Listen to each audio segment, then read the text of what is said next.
പുഴയുടെ തീരത്തുള്ള ഒരു മരത്തിലായിരുന്നു അക്കു അണ്ണാന്റെയും മിക്കു അണ്ണാന്റെയും താമസം.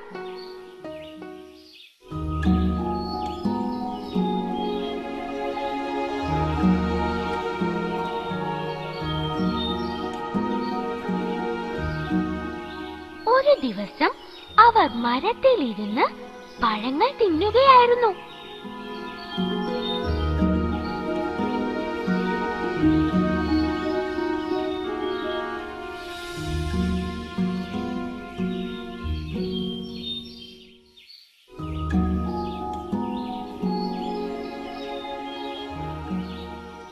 അപ്പോൾ മിക്കു അണ്ണാൻ പഴത്തിന്റെ വിത്തുകൾ പുഴയിലേക്ക് വലിച്ചെറിഞ്ഞു.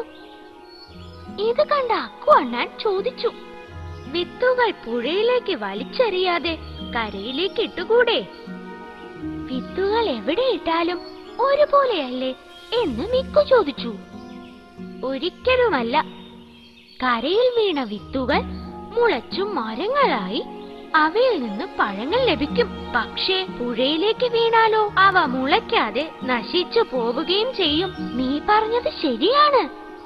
മരങ്ങളില്ലാതെ നമുക്ക് ജീവിക്കാൻ സാധിക്കില്ല. താമസത്തിനും ഭക്ഷണത്തിനും നമ്മൾ മരങ്ങളെയാണ് ആശ്രയിക്കുന്നത്. മരം ഒരു വരമാണ് മിക്കു.